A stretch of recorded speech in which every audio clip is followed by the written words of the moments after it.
اعوذ باللہ من الشیطان الرجیم، بسم اللہ الرحمن الرحیم۔ درس نمبر 30، آشنائی بعلوم قرآن۔ گزشتہ درس میں عدم تحریف کے سلسلے میں گفتگو ہو رہی تھی۔ قرآن میں تحریف واقع نہیں ہوئی ہے۔ اس میں ایک ہیڈنگ ہے جو بیان کرتے ہیں مجھے اگلے درس کی طرف جانا ہے۔ دیدگاہ علماء شیعہ دربارہ تحریف ناپذیری قرآن۔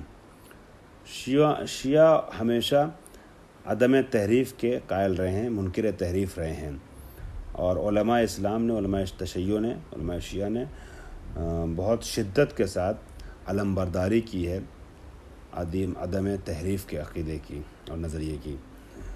اس سلسلے میں بعد کے علماء کو تو آپ جانے دیجئے، انہوں نے تو بڑے کمال کے مطالب پیش کیے ہی ہیں۔ شروع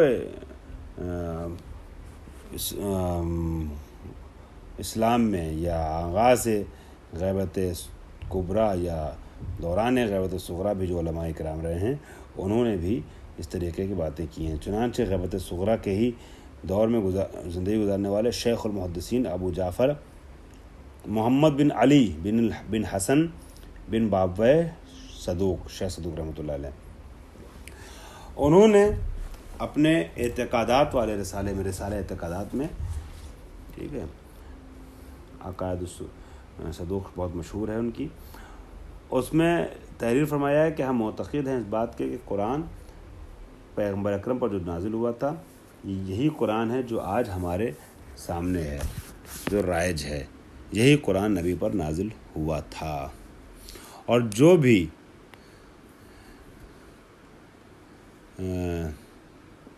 یہی قرآن نازل ہوا تھا، اور 114 سورے اس میں ویسے ہی ہیں جیسے پیغمبر پہ نازل ہوئی تھی، بغیر کم و کاست کے، یعنی بغیر کمی اور زیادتی کے، اور جو بھی ہم کو نسبت دے، ہماری طرف نسبت دے کہ قرآن مجید کے سلسلے میں ہم اس سے زیادہ کے قائل ہیں یا اس کے علاوہ کے قائل ہیں، وہ جھوٹا ہے۔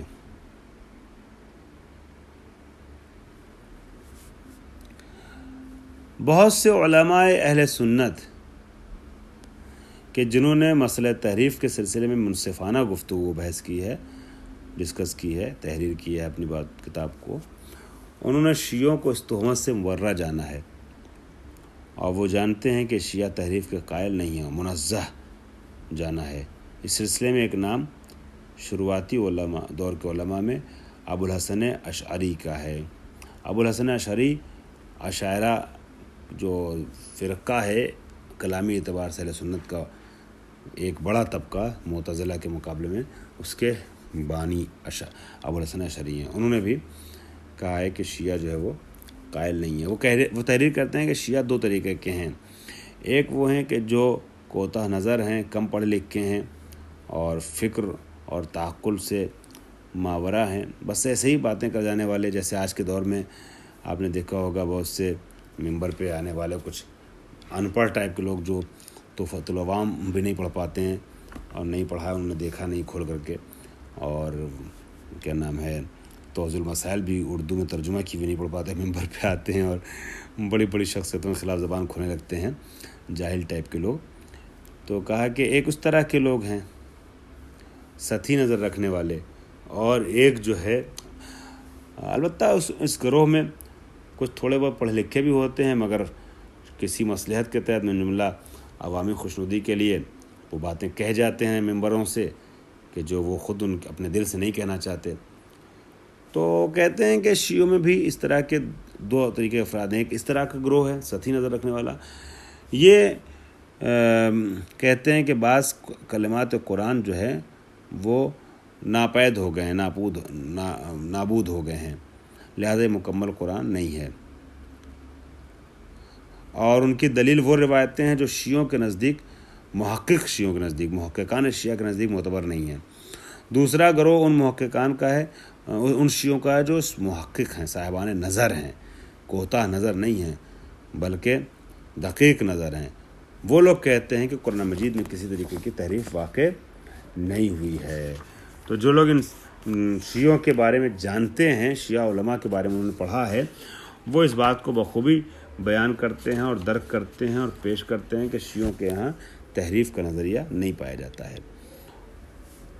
اب اس کے بعد اسی سلسلے کو درس نمبر 23 میں آگے بڑھاتے ہوئے فرماتے ہیں کہ قرآن تنہا وہ آسمانی کتاب ہے کہ جو تحریف سے محفوظ رہی ہے۔ اس کے اوپر کئی دلیلیں ہیں۔ سب سے پہلے دلیل قرآنی کو دیکھ لیے۔ خود قرآن دلیل ہے عدم تحریف قرآن کے اوپر، چنانچہ ہم دیکھتے ہیں کہ قرآن مجید میں ارشاد ہوتا ہے انا نحن، سورہ حجر کی آیت نمبر 9 میں، انا نحن نزلنا الذکر وانا لہ لحافظون، ہم نے ذکر کو یعنی اس قرآن مجید کو نازل کیا ہے اور ہمیں اس کی حفاظت کرنے والے ہیں۔ قرآن مجید کے 4 نام ہیں، اسامی ہیں، فرقان، کتاب اور قرآن اور ذکر۔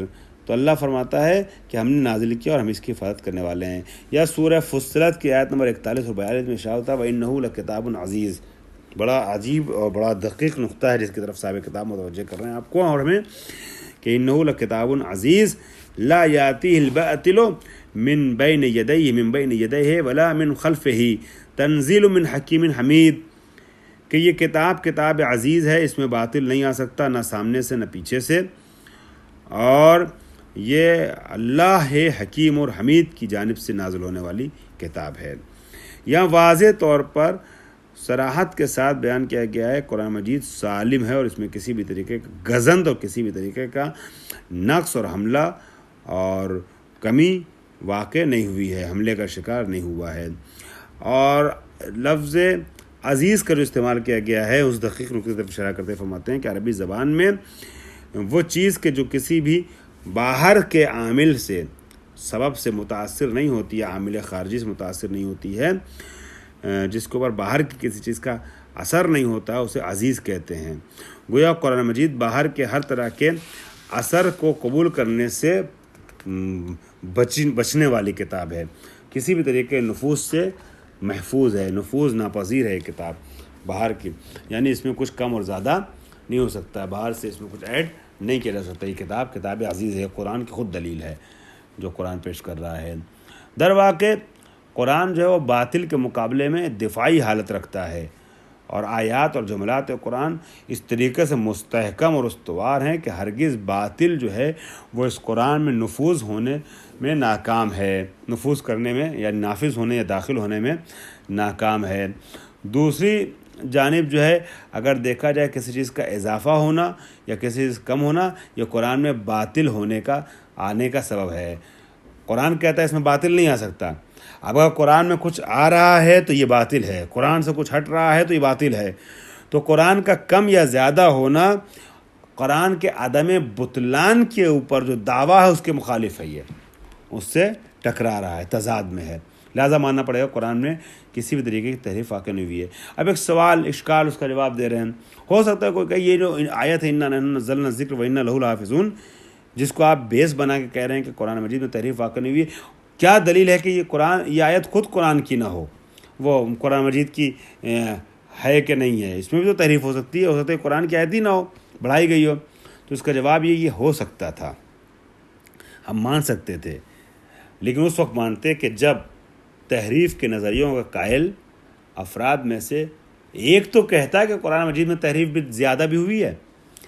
تحریف کی میں نے 3 قسمیں بھی آپ کی خدمت پیش کی: تحریف بالنقیصہ، تحریف بالزیادہ، تحریف بالتبدیل۔ تبدیلی کلمات کی تحریف کا نظریہ لوگوں نے پیش کیا۔ نقیصہ، تحریف بالنقیصہ یعنی نقص کلمات کا اور آیات کا لوگوں نے وہ کیا ہے کہ قرآن مجید میں آیتیں کچھ کم ہیں، لیکن تحریف زیادہ کو قائل ہی نہیں ہے۔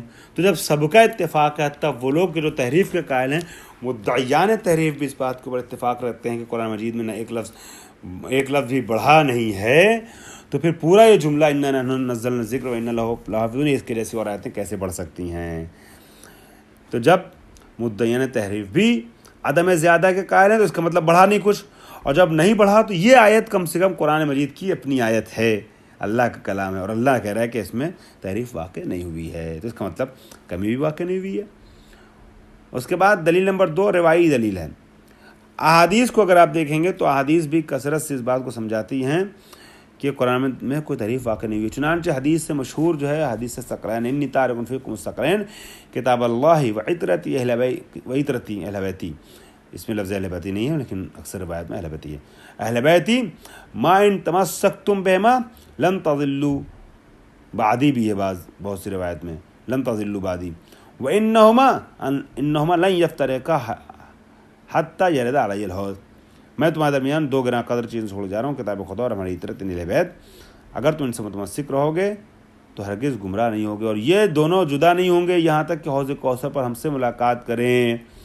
اب یہ حدیث قطعی شاہد ہے عدم تحریف قرآن مجید کے اوپر، کیونکہ پیغمبر اکرم نے صراحت اور وضاحت کے ساتھ ارشاد فرمایا ہے کہ قرآن ہمیشہ باقی رہنے والی کتاب ہے اور ہمیشہ محفوظ رہنے والی کتاب ہے، اور جو بھی قیامت تک اس سے متمسک ہوتا رہے گا وہ جو ہے وہ ہم گمراہی سے بچا رہے گا، اور ہم سے یہ کتاب اسی حالت میں مطلب اہل بیت کے معیت کے ساتھ حوض کوثر پر وارد ہوگی. تو کتاب جو ہے اگر گمراہی سے بچانے کا سبب ہے تو کون سی کتاب؟ وہ کتاب نا جو اللہ کی ہے. اللہ کے کلام میں اگر کمی اور زیادہ ہو گئی تو بندوں کا بھی کلام شامل ہو گیا، تو بندوں کا کلام جو ہے اس کے لیے نبی ضمانت نہیں لیں گے کہ گمراہی سے بچانے والی کتاب ہے. لہٰذا تصریح پیغمبر عدم جدائی قرآن و اطاعت تا روز قیامت یہ بہترین ضمانت ہے کہ قرآن محفوظ ہے تحریف سے.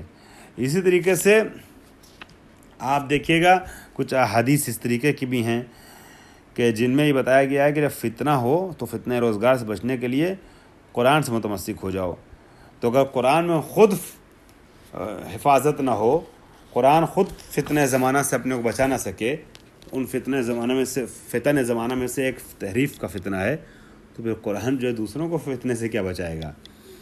روایتیں آئی ہیں کہ جو سمجھاتی ہیں کہ اگر روایتیں شک کر وہ ہو رہی ہوں، روایتوں میں شک ہو کہ صحیح ہے کہ نہ صحیح ہے کہ صحیح نہیں ہے، تو اس کو سمجھنے کے لیے تم روایات کو مطابقت کرو قرآن سے. دو روایتیں ٹکرا رہی ہیں تو دیکھو کہ ان میں سے کون سی قرآن سے مطابقت کر رہی. جو قرآن سے مل جائے اس کو مان لو، جو قرآن سے ٹکرا رہے اسے دیوار پہ دے مارو. چنانچہ نبی کا ارشاد ہے اور ایسی معصومین کا چھٹے امام وغیرہ کا بھی ارشاد ہے، ان علی کل حق حقیقہ، ہر حق کے اوپر ایک حقیقت ہے، وعلی کل ثواب نور، اور ہر اچھی اور نیک اور صحیح چیز پر ایک نور ہے. فما وافق کتاب اللہ فخذوہ وما خالف کتاب اللہ فدعوہ. پس جو چیز کتاب خدا سے موافقت کرو اسے لے لو، جو مخالفت کرو اسے چھوڑ دو. اگر احتمال تحریف قرآن مجید میں ہوتا تو کیا قرآن مجید کو معیار سنجش اور ملا کے سنجش قرار دیا تھا حدیث کے لیے؟ جب قرآن خود مشکوک ہے تو وہ کیسے معیار بن سکتا ہے حدیث کی صحت اور عدم صحت کے لیے؟ اسی طریقے سے اگلی بات، روایات اہل بیت تحریف کے سلسلے سے جو وارد ہوئی ہیں، معصومین کی کثیر تعداد میں روایات ہیں جو سمجھاتی ہیں کہ شبہ تحریف کے چکر مت پڑنا، اور تحریف کے شبہ کو وہ کاٹ دیتی ہیں. اور وہ یہ روایات جو کہتی ہیں کہ تحریف قرآن واقع نہیں ہوئی ہے.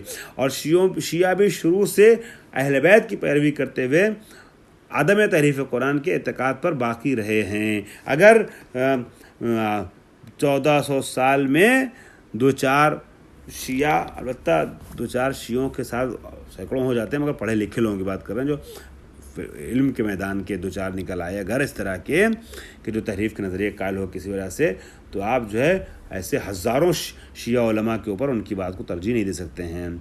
پانچویں امام کا اپنے خط میں سعد الخیر کو لکھتے ہوئے تحریر فرماتے ہیں کہ ایک نمونہ اس چیز کا کہ ان لوگوں نے قرآن کو جو ہے وہ بالائے طاق رکھ دیا، یعنی دشمنان اہل بیت نے، خلفاء نے، بنی عباس نے، بنو امیہ نے، اس کا ایک نمونہ یہ ہے کہ حروف و کلمہ های آن را ثابت نگه داشتند ولی حدود و احکام آن را تحریف و تغییر کردند.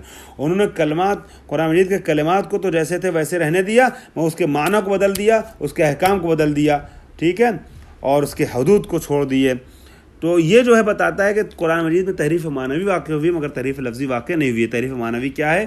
وہ یہ ہے کہ تحریف معنی میں تبدیلی کی ان لوگوں نے، مگر کلمات نہیں اس کے گھٹائے یا بڑھائے گئے ہیں. امام فرماتے ہیں کہ کلمات جو ہیں ویسے ہی ہیں جیسے تھے. اسی طریقے سے مولا کائنات نے بھی مختلف جگہوں پر قرآن مجید کو معیار قرار دیا، اور اپنی حکومت کے دوران اصلاح کے لیے جب کہا تھا کہ ہم انحراف سے بچائیں گے عالم اسلام کو، تو سب سے پہلے قرآن کے تحریف کو ختم کرنا چاہیے تھا. واخر دعوانا الحمدللہ رب العالمین.